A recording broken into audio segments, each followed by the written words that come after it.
Johannes Seibert, BMW Group, Professor Koh. During the economic world crisis, we have seen here and there on some ends of the world seeds of returning protectionism. My question would be, how would you relate this observation to Asia, including to ASEAN and the AFTA region?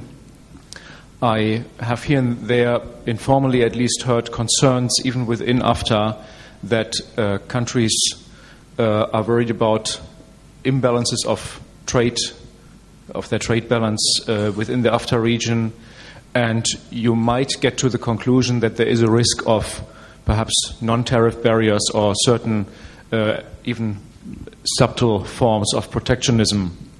So I would be interested in your view on that, and perhaps a wish list. Wish list. Let me share with you the fact that this morning I received a report from one of the think tanks in Washington, the Center for Strategic and International Studies. They've done an analysis of protectionism post-crisis and the prospects of the G20 summit in Pittsburgh. And some of you may also know that the World Bank is systematically monitoring new protectionist measures.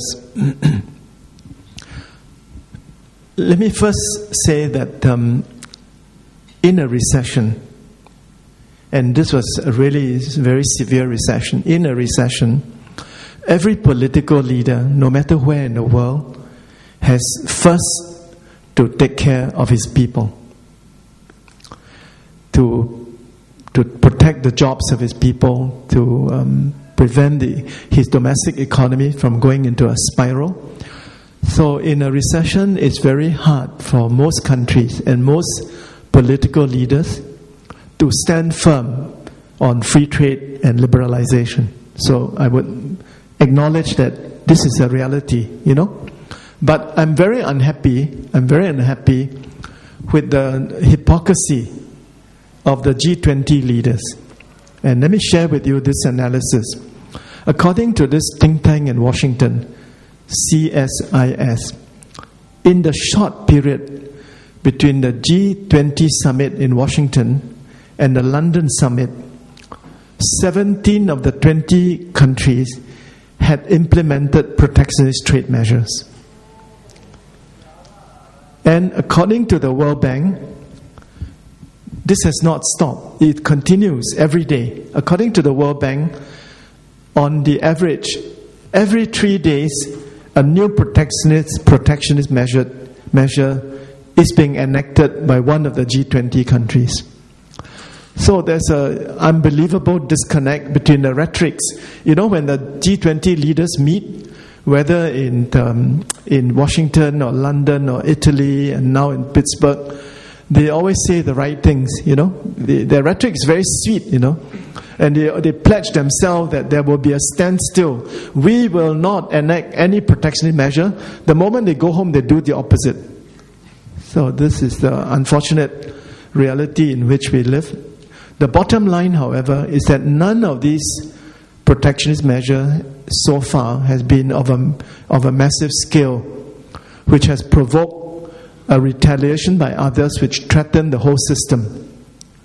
Most of the protectionist measures have been relatively either sectorial or more symbolic than seriously damaging. So if you look at America as an example, Congress enacted the Buy America program, you know, but they did it. They fine-tuned it in such a way that it doesn't violate United States WTO obligations. So in government procurement, for example, Buy America is applied only to countries which are not parties to the government procurement agreement of WTO, like Singapore. We are a member. So the United States can't use this Buy America measure against us.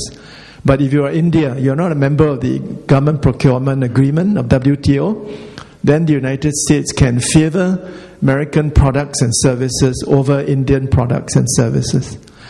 The other thing the United States has done recently, which is not good, is that Because of union pressure, President Obama has imposed duties on the imports of Chinese tires.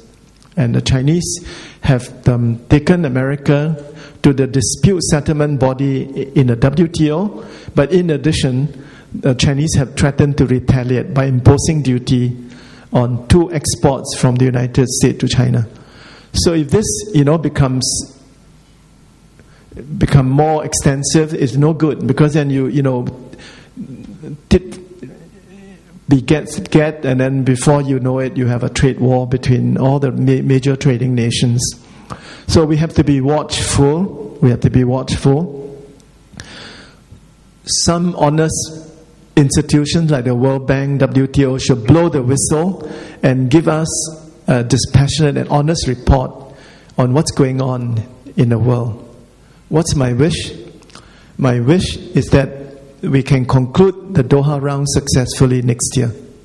Yeah, because if we allow Doha round to fail, I think that this would have a very bad political effect on the trading system.